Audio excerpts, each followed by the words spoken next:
Olá, queridos, tudo bom? Boa noite, como é que vocês estão? Olha, a gente está terminando mais um capítulo, tá bem? Que trata sobre a América antes da chegada dos europeus. É um assunto que eu já venho dando há alguns dias e eu vou fazer hoje. Eu poderia apenas encerrar e começar um novo, mas, como eu sempre fiz com vocês, eu gosto de fazer uma espécie de revisão, tá? Então, eu vou dar uma revisão, assim, na aula de hoje, de todos os conteúdos, de todo o capítulo, para que a gente possa avançar na próxima aula já nos novos, tá bem?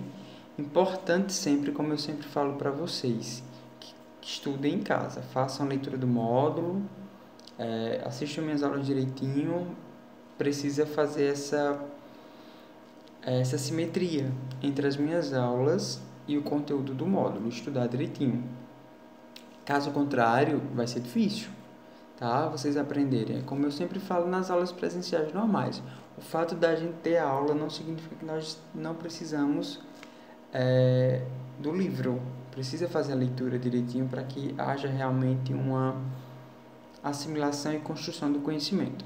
Olha, nós estamos estudando os povos da América antes da chegada dos europeus, tá bem?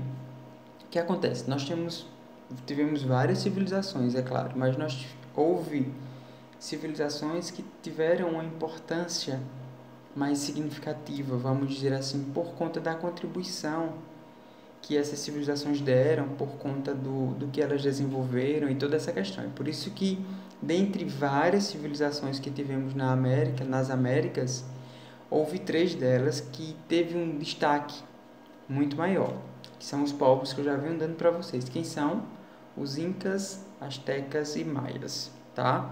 São chamados de povos pré-colombianos, como eu já disse a vocês, essa denominação, essa nomenclatura de pré-colombiano é porque estavam aqui antes da chegada de quem?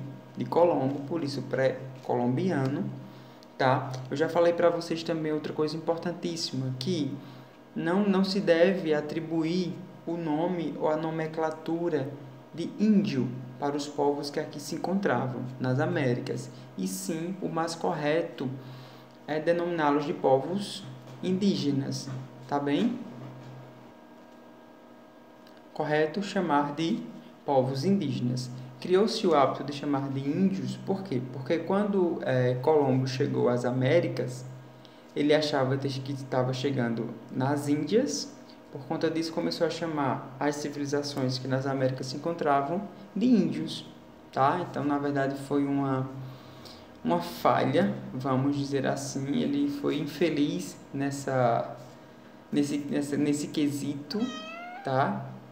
E por isso que o correto é chamarmos esses povos de povos indígenas e não necessariamente de índios, tá? Vou falar um pouquinho agora sobre as três civilizações que consideramos de mais importância para os estudos das Américas. Vou começar pelos povos maias, tá? Eles habitavam, como eu já falei também para vocês, a península de Yucatán. Eles organizaram e ficaram muito conhecidos e muitas pesquisas acerca dos povos maias por conta que desenvolveram o que chamamos de cidades-estados. O que é isso? Essa cidade-estado é onde eles reuniam todo o governo administrativo, tá? E tinha o próprio governo. Por isso que dá essa denominação de cidade-estado, porque de fato eram cidades.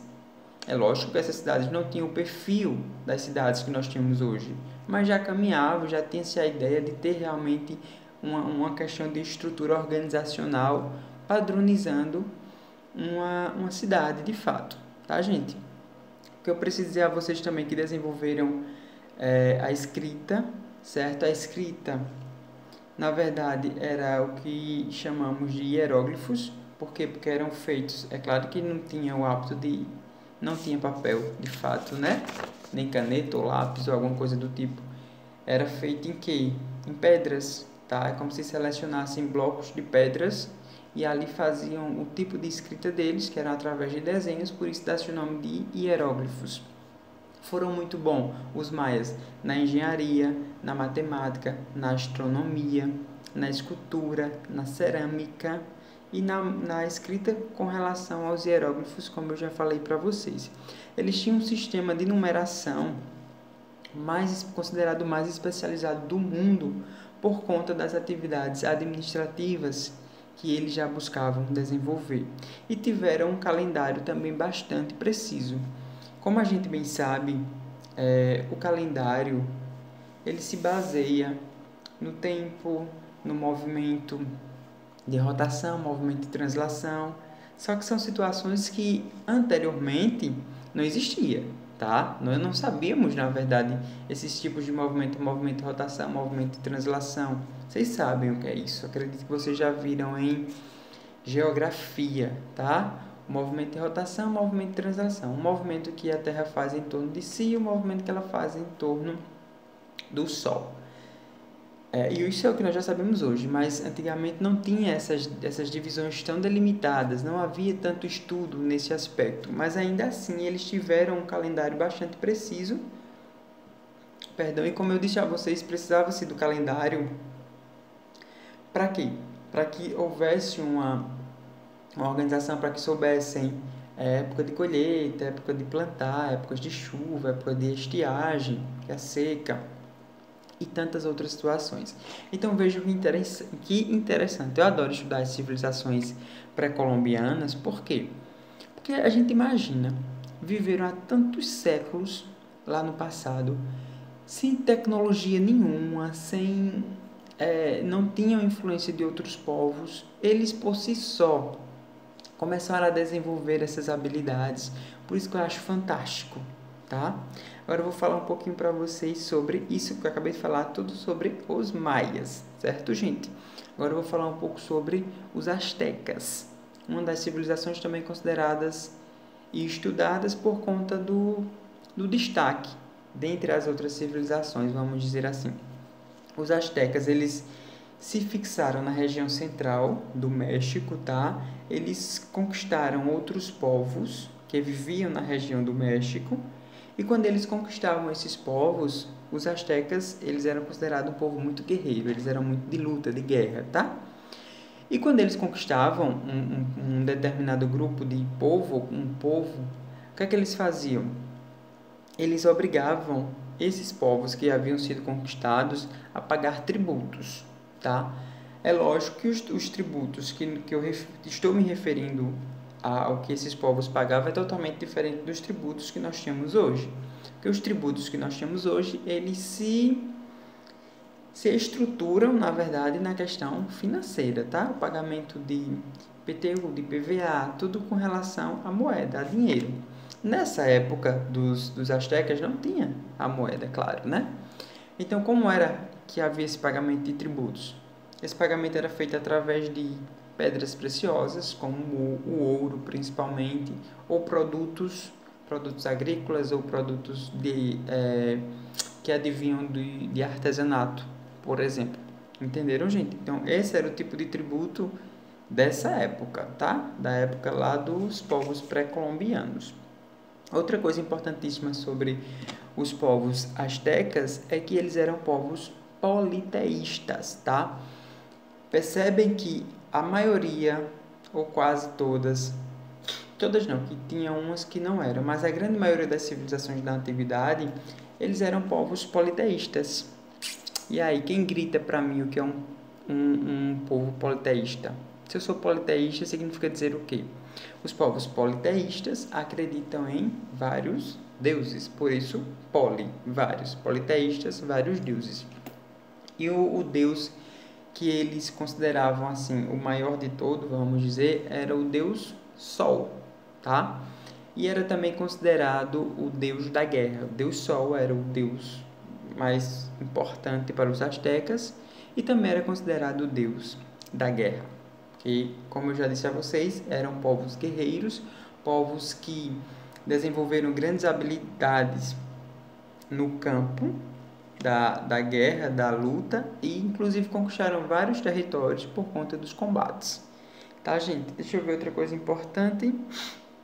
sim, desenvolveram um grande poder militar por serem povos guerreiros. Então, é lógico, se são um grupamento, uma civilização que ela está totalmente atrelada, ou seja, totalmente relacionada com guerra, é lógico que ela vai ter um grande desenvolvimento militar. Concordam comigo? E outra coisa importante foi que justamente esse poder militar conquistou a possibilidade de dominar vários territórios. Outra coisa que eu preciso dizer para vocês é que eles tinham um comércio muito movimentado, tá, gente? Os povos astecas tinham um comércio bem movimentado, principalmente em relação a pedras preciosas, como eu já disse a vocês, eles confiscavam através de tributos. Então, eles iam ter um comércio muito voltado para isso. Pedras preciosas, plumas, por quê? Porque tinha grupos sociais de classes altas que gostavam de exibir, né, com plumas que antigamente se usava muito. E nessas feiras de comércio encontrava-se sal, que o sal era uma especiaria muito rara para as civilizações, o mel e outros produtos que vinham realmente da agricultura. Compreenderam direitinho as contribuições dos astecas? Também fantástico. E agora eu vou falar, para finalizar, sobre os incas, tá? Falei dos maias, astecas, e agora eu vou falar um pouquinho para vocês sobre os incas. Eles dominaram um grande território da Cordilheira dos Andes e também lá do litoral do Oceano Pacífico. Era uma civilização muito amistosa. O que significa dizer o que é uma civilização amistosa?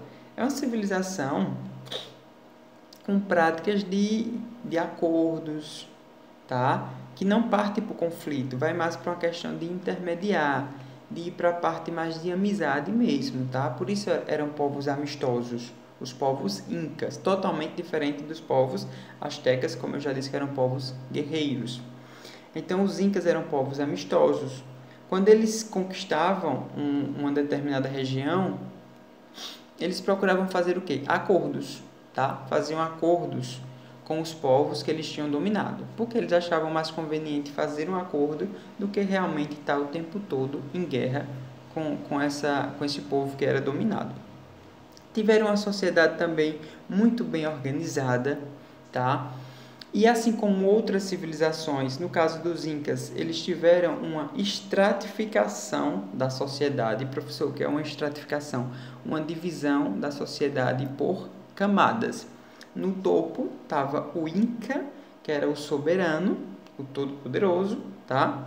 Abaixo do Inca, na segunda camada, nós tínhamos quem? Nós tínhamos chefes militares, juízes, administradores e contadores, uma camada também com certo poder financeiro muito bom, tá? Ocupando o segundo lugar. E lá embaixo, no topo, imagina aquela pirâmide que a gente sempre faz nas aulas, tá? Lá no topo eu tinha o Inca, aqui no meio eu tinha os chefes militares, os juízes, administradores e contadores, e lá embaixo eu tinha quem? Os marceneiros, pedreiros e o pessoal que trabalhavam com a agricultura, ou seja, os agricultores. A civilização Inca, eles eram muito voltados também para a construção, fizeram várias construções, depois vocês vão poder observar isso no livro de vocês, tá? E essas construções eram feitas com rochas, essas construções eram feitas com rochas, fizeram também estradas. Assim, uma civilização de um poder de construção grandioso, tá? Eu mesmo, particularmente, sou louco para conhecer essa região lá no México, onde esses povos habitaram. Um dia eu ainda quero dar uma passadinha por lá. Depois eu conto a vocês. Ó, queridos, como a gente bem sabe, teve várias civilizações nas Américas. O Brasil faz parte da América do Sul, tá? O nosso país, Brasil, ele também foi ocupado. Só que no nosso caso foi pelos povos, quem? Os portugueses, tá? E no Brasil, será se já havia povos indígenas ou não? Será se ainda há hoje? Tá aí os grandes questionamentos. Vou responder para vocês, claro. Quando os portugueses chegaram aqui, tinha povos indígenas? Sim, tinha esses povos, como a gente bem sabe, eles foram explorados, tá? Houve uma exploração muito grande dos portugueses em relação aos índios que moravam aqui no Brasil. E hoje, professor, nós temos povos indígenas? Temos, num número muito pequeno, tá, gente? Nós temos povos indígenas que ainda vivem realmente na natureza, totalmente isolado, não usam roupas, né? Usam aqueles acessórios só para cobrir o que há de mais essencial, o corpo ainda é pintado, usa todos aqueles acessórios, tem os rituais deles, tá? Tem índios que ainda vivem totalmente lá no centro das florestas. Mas em contrapartida nós temos povos indígenas também que já vivem de uma forma mais civilizada, mas eu não vou dizer que eles não são povos civilizados. Eu falo civilização porque eles já tem povos indígenas que fazem parte dos grupos sociais como o nosso. Por exemplo, já moram em casas feitas de alvenaria, ou seja, de tijolos e toda essa situação, tá? Mas eu quero que vocês também façam para mim uma pesquisa, mas essa pesquisa vocês só me mandam na próxima semana. Eu quero que vocês pesquisem para mim sobre os grupos indígenas do Brasil, se tem, quais são, tá bem? Um forte abraço, fiquem com Deus, assistam minha aula com muito carinho, revisem direitinho o conteúdo e um beijo, viu? Fiquem bem.